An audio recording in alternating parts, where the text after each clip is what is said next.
All right, thanks a lot. So I want to talk about the connection between the aptness of intellectual humility and reasons we might have that we're limited in what we can know in principle.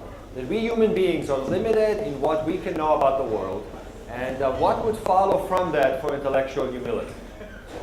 I think that what particular reasons we had for that we're limited might give us some clues about what we're limited about, and then might suggest something about in what regard, what domain, and to what extent we should be humble about. So I want to in particular look at a potential source of ignorance, a potential limitation of human knowledge that I feel is a little bit neglected. And it comes from the fact that in order to know something, you really have to do two things. It involves two achievements. And both of those have to come together for you to know something. And because of these two aspects of knowledge, there are two possible sources of ignorance. Namely, to know something, you have to first be able to represent a certain fact or truth in thought or language. And then secondly, you have to find sufficient reason that this representation is indeed accurate.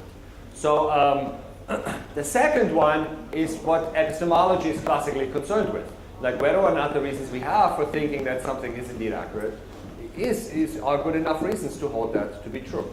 I will not focus on this one. I will focus exclusively on the possible first source of a limitation of human knowledge, namely whether or not there might be any facts or truth that we human beings are in principle incapable of representing in thought or language. So if that were so, then we would be unable to come to know that this fact obtains because we would be unable to even represent it.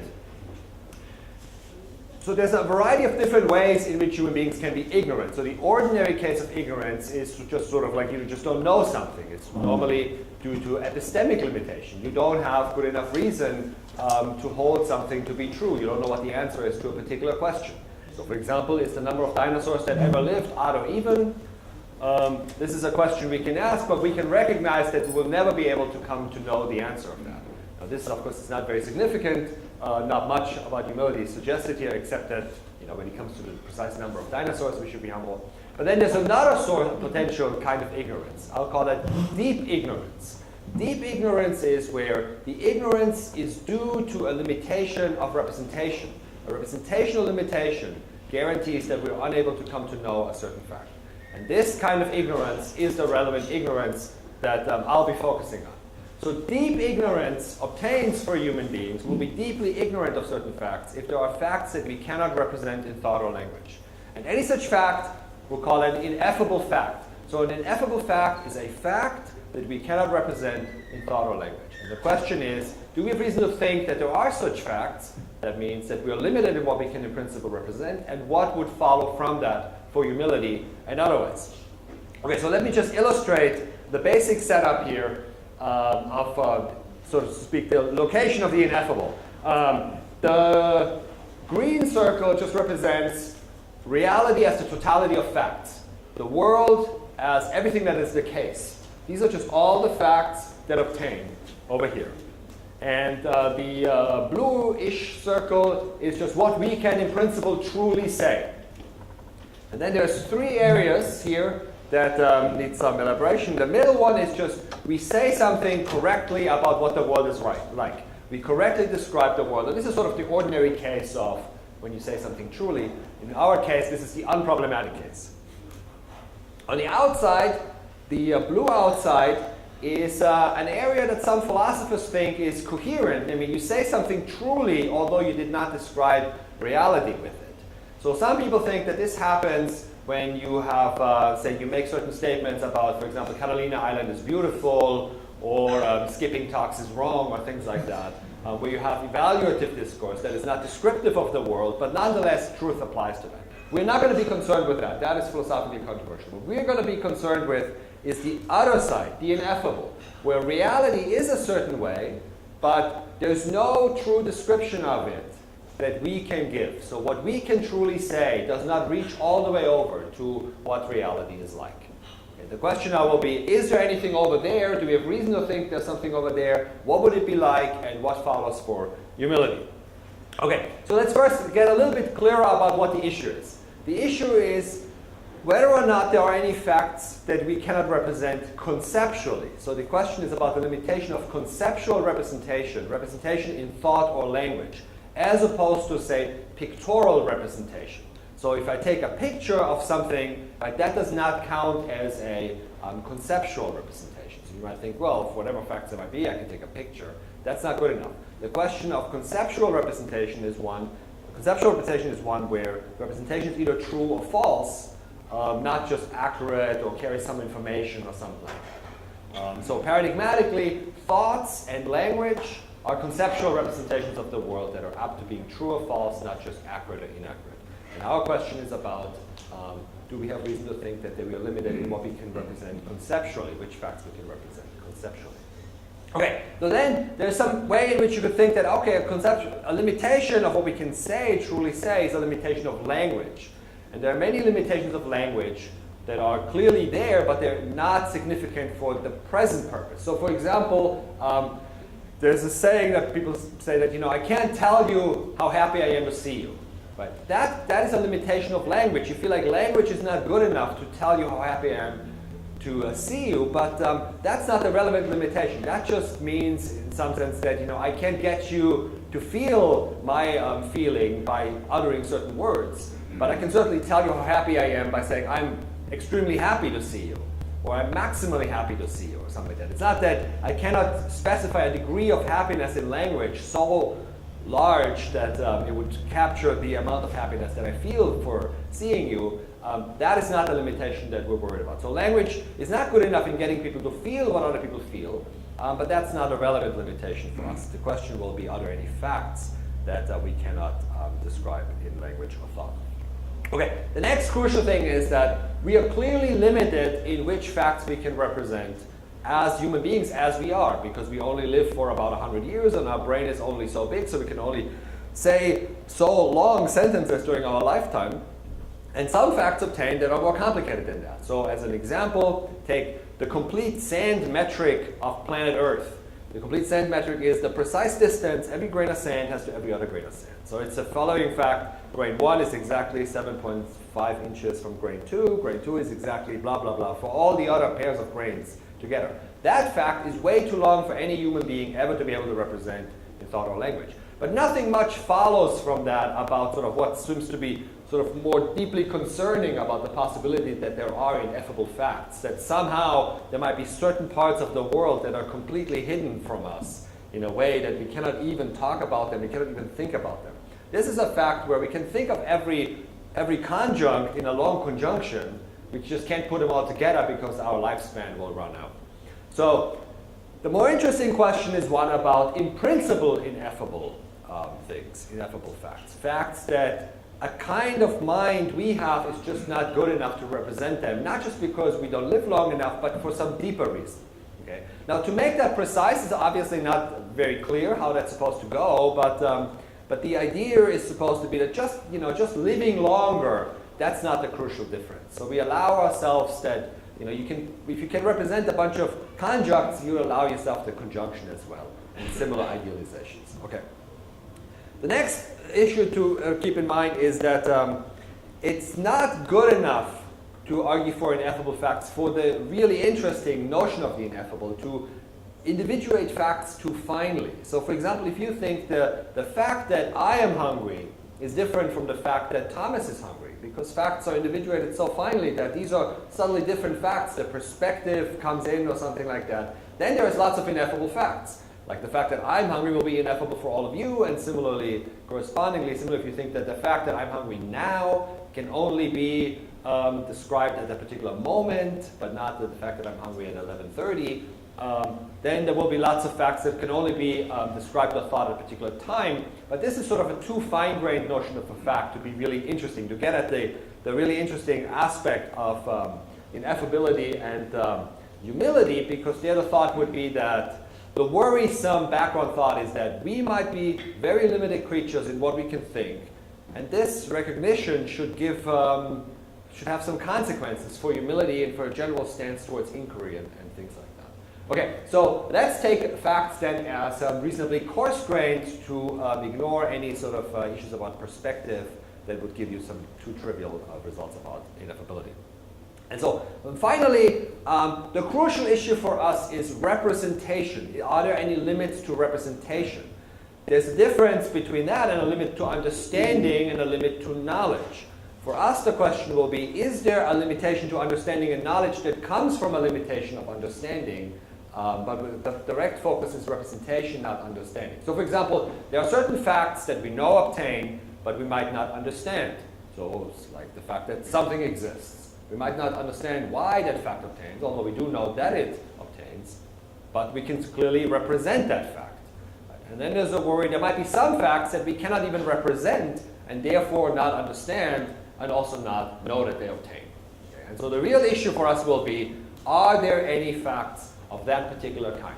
So the question will be, are there any coarsely understood facts that human beings are in principle unable to represent conceptually? So in particular, I should also mention, my concern with is principal limitations of humanity, the species, as opposed to another question, which is also a very interesting question, about what's the difference between what we can represent now and what human beings can achieve, in the future.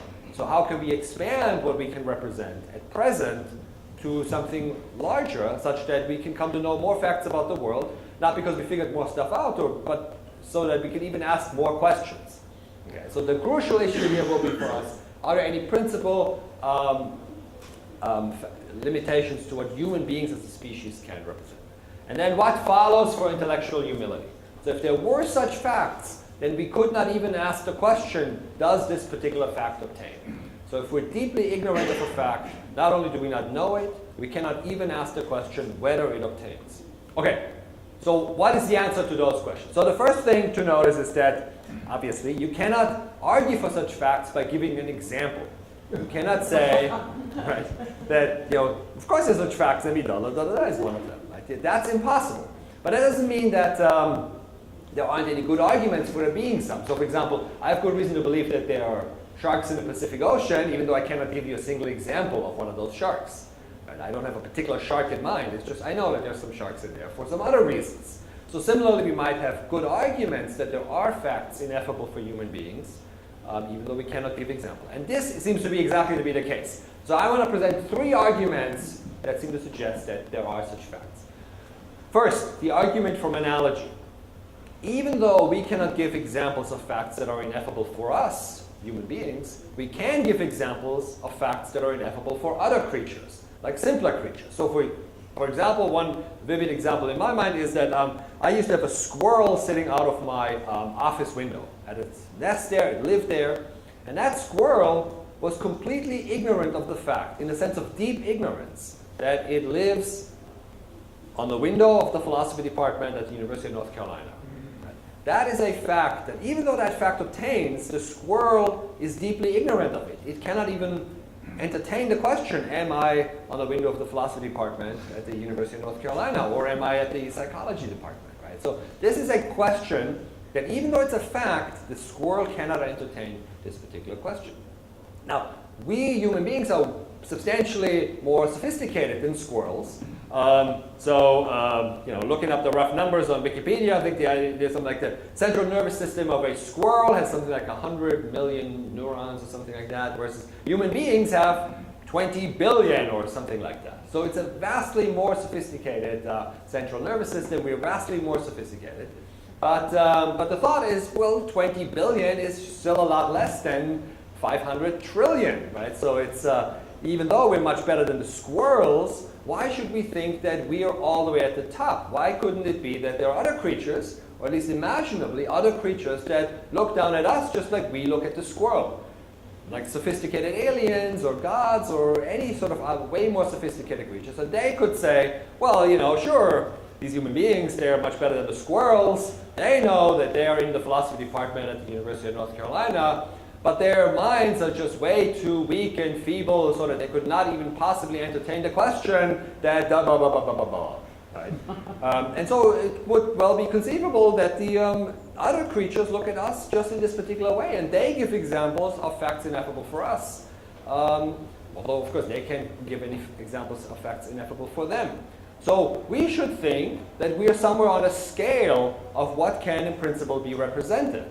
We are above the squirrels, but possibly not very much above if it comes in the overall larger scheme of things. There might be a vast array of further potential facts that we are just in principle unable to reach. Okay, so that's the argument for analogy. The second argument is simply this. Our minds and our languages are a certain general way. We think a certain way, and our languages are set up in a certain general way. And this is something that's not escapable for us. So this is just a hardwired basic structure of our minds. But why would you think, in particular given that our minds evolved to deal with a situation like ordinary mid-sized objects, why would you think that thinking thoughts in a mind that has to have a certain structure, a certain basic setup, is good enough to think to represent all the possible facts that obtain? Right? It might well be that no, that's a mind like this is good enough for regular ordinary objects and attributing properties to them. But we know that not all of the world is like that. Much of the world is like the very small is very different from the kind of world that our minds have evolved to think about. And so we should expect, or at least it would be not unreasonable to expect that the kind of mind that we are bound to have and that we need to think with is not good enough to think about everything because of the way in which it was developed and how it generally relates to the world. Okay, thirdly, if it were false that there are ineffable facts, and every fact can in principle be represented by us, then it would be that two things would exactly coincide, namely what we can in principle say and what the world is like. Right? But these are two separate things. The world is just there, and all the facts obtained, and then we develop in trying to represent the world. But why would it be that it exactly coincides? Two separate things exactly what happened. Now it could be that we can represent every fact there is, but it would be a coincidence. Right? So we should expect it not to obtain. The reasonable thing to expect is that it doesn't obtain, unless we have some good reason to think that it obtains, because if you have two things exactly overlapping, exactly coinciding, that are ultimately different, you should expect that to be either for some explanation or not to obtain. But there is no good explanation why that would happen, so we should expect that there are ineffable facts. So taking those arguments together, I think the reasonable thing to say is that we should expect that there are ineffable facts. Okay. All right, so now the question is, though, what are they like? Can we say anything about them? Or is it just something that we can say nothing about? And I think that we can say something about them. So first we can say that any fact that is ineffable for us should pass the incommunicability test. So this is the test where the thought is that another creature, let's say one of those much more advanced alien creatures, would not be able to communicate that fact to us, even if they tried to, even with their best efforts. Because it's an in-principle limitation on our minds of what we can represent. And so no matter how much help we get from other creatures, it's a limitation on us. And so, there's nothing those creatures could do to communicate those facts. But that suggests that the limitation cannot just be a limitation of which objects, for example, we can represent.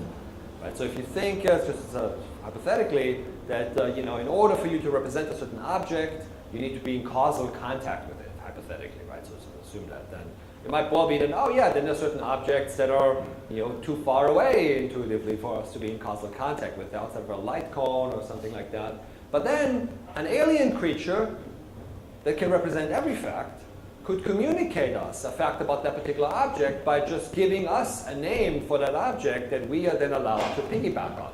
Just like we piggyback on other people's use of the name Socrates or Aristotle, not having been directly in contact with them, but via other people. So we could similarly refer to these objects via other creatures. So it can't just be that ineffability is due to there being certain objects that we cannot talk about. There is a similar thought, although that one gets a little bit more controversial, whether or not it just could be a property that we can talk about. Could it be that ineffability is ultimately due to certain properties that we can talk about? But then the thought is, well, why couldn't the alien creatures help us with those too? Now that one gets a little bit more tricky, but the natural thought is that if there are any ineffable facts that are in principle beyond what human beings can represent, then they should be, we could call structurally ineffable facts. So the idea being that to represent that fact, you need to have access to a kind of structure of representation that human beings are in principle beyond them, so that the human mind cannot employ, similarly that human languages cannot employ. So this kind of limitation will be sort of the deepest one in some sense, that it's not just more objects or more properties, but rather it's you need a completely different kind of representation that we have access to.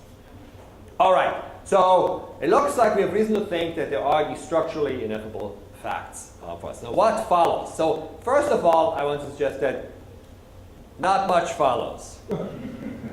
Well, I'm leading up to But so there is a puzzle about these ineffable facts, and I think that puzzle has to be taken seriously. Okay? And that puzzle is simply the puzzle about where the ineffable facts are, why they seem to be completely irrelevant for a lot of things. And that's not clear why that should be so. And we have to understand why this is so, that ineffable facts, even though we have good reason to think that they are there, are in some sense irrelevant. Irrelevant for certain things. So, so first of all,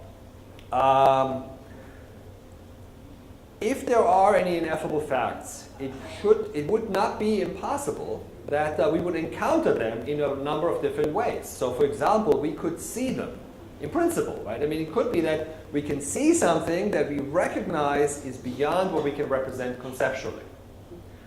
So, when you open the door, you look in the room, you see something, and you recognize, oh my God, what's there is just so different, so alien, that my concepts are insufficient to describe what's going on. Right?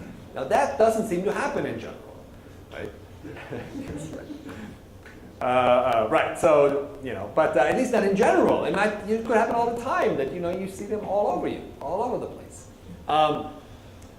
That's the first thing. The second thing is that ineffable facts don't seem to be relevant for ordinary scientific inquiry. So they don't play any substantial role in just asking ordinary questions about why did this happen, what explains that other thing happened, things like that. But that's also not completely clear. So if you just take as a thought experiment, you lose your ability to represent half the facts that you can represent now, randomly selected. Right? You would notice that. You would wonder, why is Peter wearing glasses? Because help him see. But I've lost the ability to represent that fact. I would encounter my representational limitation in asking ordinary questions about why something happens. That doesn't seem to be the case, right? So if there is any sort of encounter of the ineffable, it is sort of in limited domains. Like you might think that we encounter the ineffable in art, music, religion, things like that. But it doesn't seem to be relevant for just asking ordinary scientific questions about just the ordinary material world. But it's not clear why that would be so. Okay, so this needs to be explained. In order to see this, we need to say a little bit more about what's the relationship between effable facts and ineffable facts. And only from that will something follow about humility, I want to suggest. Okay, so the real issue is how should we explain the relationship between the effable and the ineffable facts that accounts for both that we have reason to believe there are ineffable facts, but also that the hiddenness of the ineffable. Why is the ineffable so systematically hidden from us? Okay, the explanation I want to propose is the Sub Algebra Hypothesis. And this one is best illustrated by just put yourself in the shoes of an integer, like a regular whole number, any one of those, right? So imagine that you're an integer, and your way of representing the numerical reality around you is you think about other integers and about addition, multiplication, and subtraction. Okay? And that's what you do. That's how you think about the world. And when you do that, you think about, what's 2 plus 2? Well, it's another integer. Right? So you get always, whenever you represent something about the world, you get back to something that you can already represent. So in other words, that the relevant operations on things that you can represent, integers, the integers are closed under those operations. When you think about them, you always get back to something that you can represent. Okay? So from an integer's point of view, you would naturally think that, well, the integers is all there is to the world. Because, whatever you can think about always gets you back to an integer. But so this could be so even though numerical reality is substantially richer than just the integers. So actually the world is like this. It's the rational numbers with not just addition, multiplication, subtraction, but also division. Right? So each of these integers, between any two of them, they're infinitely other numbers. that the integers can't think about because they don't have any concepts other than ones about integers and these three basic operations. But they don't have division, and they don't have, say, a concept for 1/2. So if an integer had a concept of 1/2 in addition, they could reach infinitely more numbers than what they can reach with the concepts that they have available.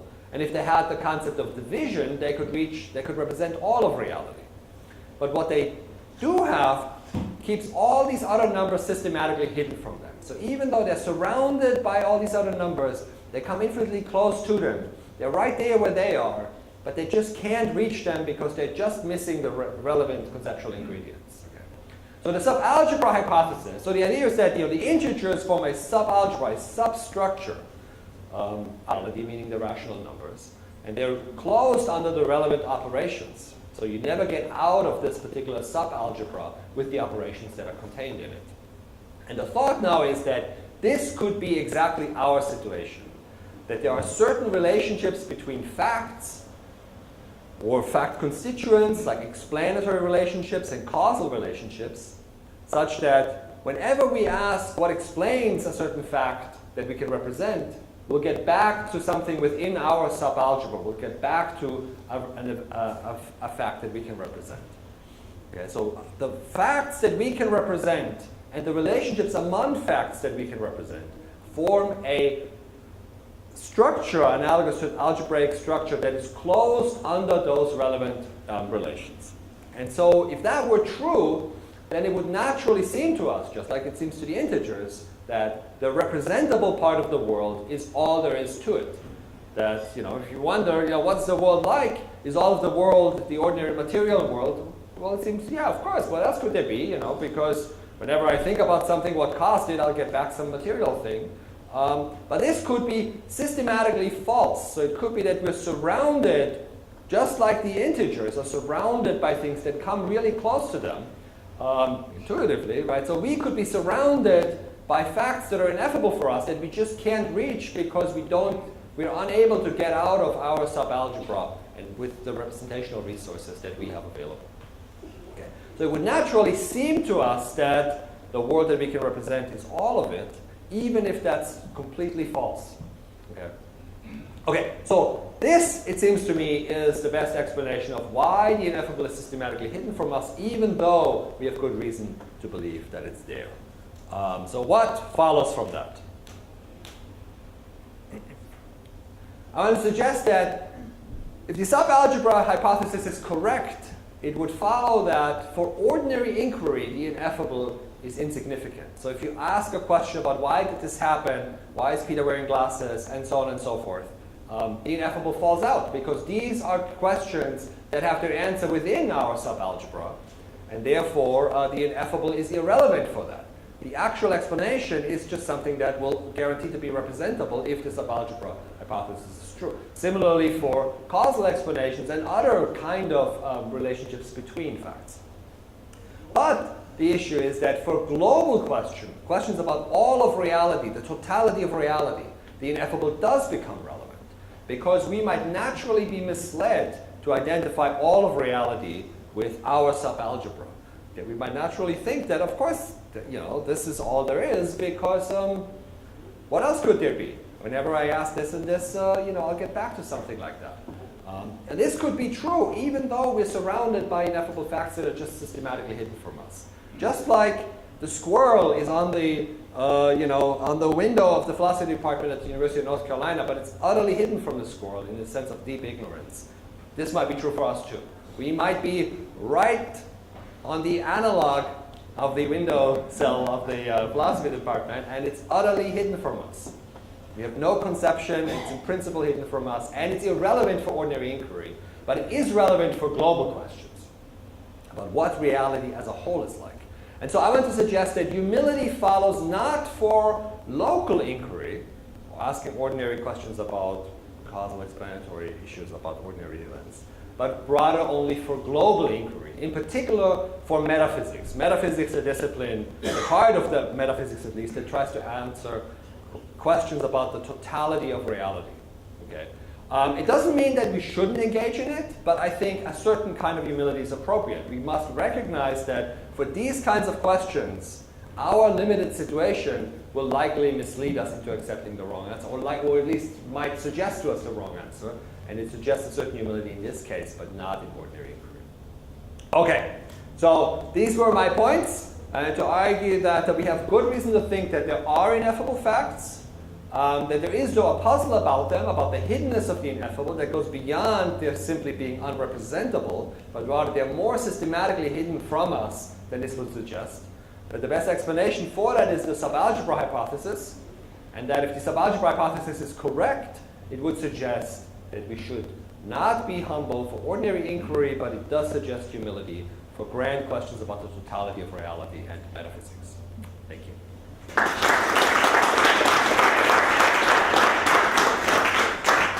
Good. We have time for questions. Start here. Go around. Frank, really love to talk. So I know your case for ineffable reality is a cumulative case. This is a question about how much the argument by analogy contributes to the case. Okay. So I'm wondering whether the argument actually provides positive evidence that there are ineffable facts, or whether it just shows that we can't rule out that there might be. Right. So one reason someone might think it's the latter is that it seems like in order to provide positive evidence that there actually are ineffable facts, it seems like we would need evidence that there actually are these beings whose cognitive apparatus is better than ours. Right. I disagree with that. So I think that the idea is it's a positive reason to accept that there are ineffable facts. Because the thought is that the facts are just there, right? The beings might be there or not. That doesn't matter. So even if we are the most sophisticated representationally beings in the universe, that the only thing that matters is that, well, okay, we can imagine there being other creatures, right, that would relate to us like we relate to the squirrels. And whether or not these creatures are there, right, that doesn't matter. What matters is that the facts are there, that they would represent, that we can't. So the thought is that this sort of thought experiment gives you reason to recognize that, yeah, sure, I'm better than a squirrel, but I think I'm all the way up to the top. And I can well imagine that there are these other creatures that relate to us, to the squirrels, like we relate to the squirrels, and that gives me reason to think that reality, unless I have some other explanation why we are on the top, why we can capture everything, it gives me reason to think that reality is likely richer than what I can represent. Yeah. That's at least the goal for the argument. That's what the argument is supposed to show. Yeah. So I like this picture. I want to ask about some different options for thinking about the ineffable. So traditionally, there's kind of two different ways of thinking. You might think that some things aren't knowable just because that kind of reality is just so unstructured and chaotic that our representing it would already impose too much structure and form on what's really there. So kind of idea of everything being flux or matter and like the ancients and medievals. And then on the other hand, you've got this idea of God as natural. It's something that's so simple and transcendent, it can't be captured by a representation. Or in terms of your algebra model, like you might think, on the one hand, you give the example of breaking things down to the real numbers. Or another thing you might think the integers can't know is the set of all the integers. That's sort of too big and transcendent. So I wonder if you have any thoughts about whether you think things could be ineffable in those sort of two different ways, or is that just the kind of thing you can't say anything about? Right, so I'm focusing on the ineffability of facts, like truth-like things, facts of propositions. So if you say that God is ineffable, right, I take it that the primary way of understanding that there is a certain object that you cannot represent. Right? That is often considered to be paradoxical because you say, God is ineffable, so it looks like you have to represent the object of which you claim then that no representation of it can be given. Right, so that seems to undermine itself. That's not the relevant notion that I'm working with. So in the relevant notion that I'm working with, it's never an issue about having more objects to be, possibly as representations, because of this issue about the incommunicability test. So an alien, unless there's an object that is utterly unrepresentable by any kind of representation, right? But if it is representable by some creature, then that creature could help us have a representation of that object. And so it's not an in-principle limitation on what the human mind can represent. It's just that we need some help with that one. But if we get the help, we can represent it. So the issue is never, as I see it, objects, but rather facts. Well, as long as there's, I mean, if nothing, yeah, if it turns out that something else can represent it and help us, but you're talking about things that are unrepresentable by any representational being. For objects, right? Yes. Yes, right. Go back to Frank and then come. All right, so my question, we'll try to reduce it to a couple. First of all, I think there are things that are ineffable that we can talk about. Yeah. And those are the puzzles of reductionism. So if I say to you, there's a fact of the matter of how economic principles arise from basic physical tokens of those economic transactions, but we can never know them because they're too complicated to reduce down. Is that something that's ineffable, but you believe there are facts of the matter? Yeah, I think that will be in the same ballpark as the sand metric. I was right? thinking it was different because I know exactly what it means to have the sand metric solved. I just know it's too complex. This is something that's more qualitative. It's a bit like saying there are kind of constructs here that are incommensurable with the way I can think.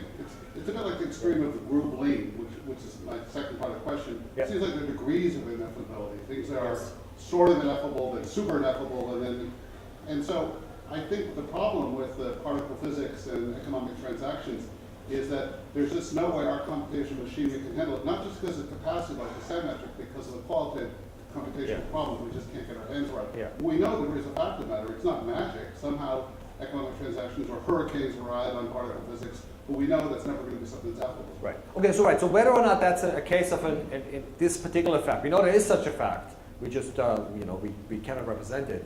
I mean, it's possible, right? That's possible. I mean, it could be that it's just complexity, why we can't represent it. It could be that it's a principle different kind of fact. But one thing I did want to disagree with is the ineffability. A fact is conceptually represented as an all or nothing thing. Right? So whether or not this particular fact is ineffable, it's just we have a representation for it or not. And it's because conceptual representations capture facts completely if they represent them at all. Okay, then final follow-up. Yeah. Does that mean that some of us are having more ineffable facts than others? Because, like, I listen to some of you guys in philosophy and I think, I could never get that. So, my computation machine is just a little bit. So, I mean, there's nothing in your account that would block that. No, right. Yeah, absolutely. So we have all I'm different spheres of ineffability. Right. So I'm thinking about the limitations of humanity in this talk, right? So it's certainly true that some people can represent more than others. It might well be that some people have some concepts that others don't have. And then there's a question about, could these people maybe not in principle have them? That might also be true. Some people might have a certain, brain condition that doesn't allow them to think certain things that other people can think. But that's all fine. As one who has greater ineffability, you can tell me there's things you don't know.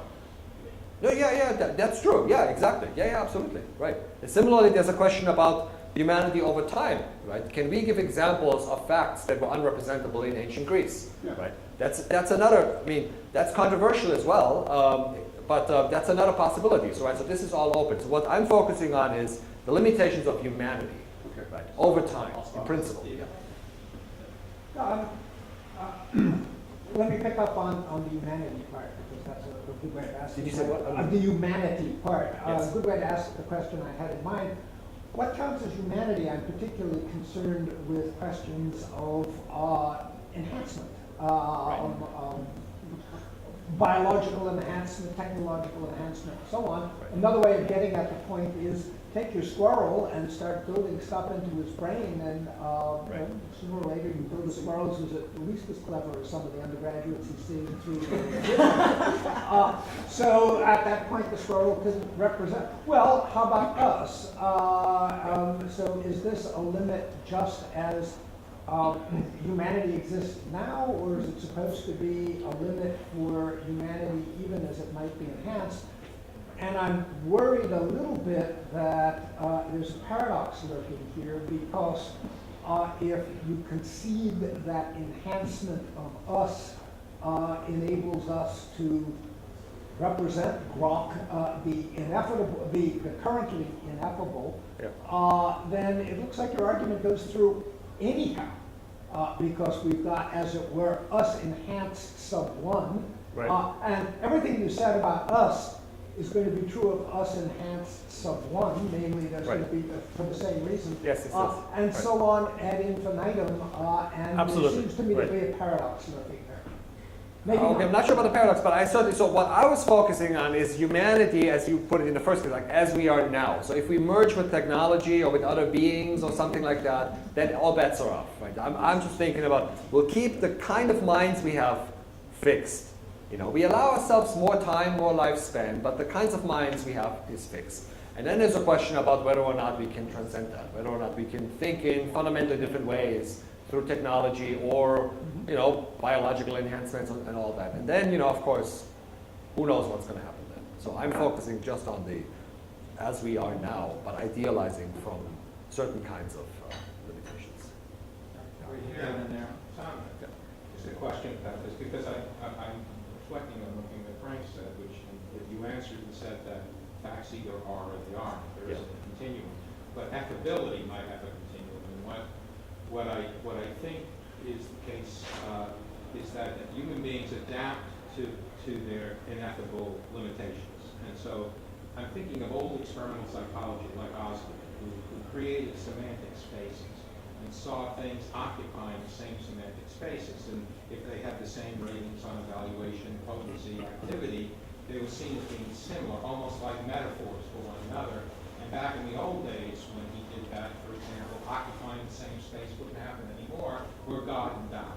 So God may be ineffable, but I can conceptualize and represent doctors, and some component of doctors, given how we approached them in 1950, it represents what God is. It doesn't represent all of God, but it represents some component of God. That's what metaphor is also about, and a lot of the research on metaphor, that your green circle we use parts of it that we know to understand parts of it that we don't. Maybe by framing metaphors or by placing them in spaces where knowledgeability exists. I don't know if I'm Okay, I think you're making sense. I think I follow, but so maybe I disagree with it slightly, I think. So okay, but it's not just that facts either obtain or don't obtain. That is one thing, but also conceptual representation of a fact either captures it completely or not at all. Okay. So there is no, but right, and there's other things like, for example, pictures come in degree. They carry more or less information, right? So similarly, metaphors might be more or less helpful in getting across certain facts. But the fact and the conceptual representation either match up or they don't. And it's either an accurate, true representation or it's inaccurate. There's no matter of degree for conceptual representation of a particular fact. Right? The conceptual representation might be more helpful or more informative, and so on and so forth. But the relationship between the fact and the conceptual representation is all or nothing. Go ahead. Okay, I want to follow up on this because I'm very worried about things like pictures and metaphors and so forth. Because you can say, okay, it's got to be conceptual, it's all or nothing. But if we can gain epistemic access to that stuff that's outside of the stuff you can do conceptually, so we can actually come to understand it, then why say it's ineffable rather than that it's simply accessed through pictorial representations, through metaphors, and so forth. And I mean, I think this even holds on your sub algebra thing, because I imagine looking at the sub algebra thing and thinking, okay, you know, we all know how we got from the integers to the rational numbers to the real numbers. And so, you know, there was room for expansion even when you were just an integer. So, you know, the sense that there may be no limit if you allow for modes of, what I would say modes of representation, but modes of symbolization anyway, that go beyond literal truth stuff given a fixed vocabulary. I certainly allow for that. Just the question is, will that lead to understanding? Understanding, on the most straightforward way, and knowledge are propositional attitudes. Okay, well, maybe there's a different notion of understanding that you have in mind, but if they are propositional attitudes, they require conceptual representations of what is understood. Then I'll quibble about propositional attitudes here, because it does seem that, in fact, even in science, understanding is carried with metaphors. So, okay. you know, it's not that, you know, things that they can't say literally, they say metaphorically. No, metaphor is perfectly fine part of conceptual representation. Metaphor should not be contrasted with conceptual Okay, or representation. pictorial ones. Right, exactly. Pictorial ones, right. So that would be different, right? So maybe understanding could be achieved, say, in a non-conceptual way in art, let's say, hypothetically. Or not just a graph, but like just in art. You might say, you know, this particular artwork really got me to understand something that I couldn't otherwise do with purely conceptual representation. That's totally fine. I have nothing against that, right? So I'm not arguing against it. What I was thinking is, so why is it ineffable if I can get it through the pictures? I mean, I think I've just effed it. Right. The notion of the ineffable that I'm working with is one about the limits of conceptual representation. Right? So there are other notions of the ineffable too, right? You can say that, you know, no, the relevant notion of the ineffable is what we can de facto conceptually represent, not in principle, or it is what we can comprehend in any way, allowing conceptual and non-conceptual representation. So we could allow ourselves art and experiences and stuff like that that's non-conceptual to include in the effable, then that's a different notion of the effable, right? So but so if it comes to knowledge, right? Knowledge is a propositional attitude that requires a conceptual representation, at least in the kind of sense in which it's tied to inquiry. Right? You might have a broader notion of knowledge where knowledge can relate to non-conceptual representation, but that would be unusual, I think. I mean, knowledge is generally considered to be a propositional attitude. Take one more question, Thomas wants that. Go ahead. Okay, so the argument about the support of the facts seems to be the possibility that someone may be or unknowable, others, or someone else, or maybe necessary facts, and do some modality we can't grasp, or complication, or are there any constraints on the type of facts that you consider to be Are there any constraints? So we have a passion demon for whom these facts would be able to grasp. the ineffable facts, you mean? Yeah. Yes. So I mean, so you alluded to unrestricted quantification. Just considering like deeply contingent facts about the world. But then as you went on, it seems to be like There could be contingent or non-contingent facts. Yeah. So that's all open. That's all open. Yeah. Facts. They could be aperonormal by other creatures, but not by us. Absolutely. Yeah, right. That's all left open. Yeah. Completely left open. Yeah. Thank you for steering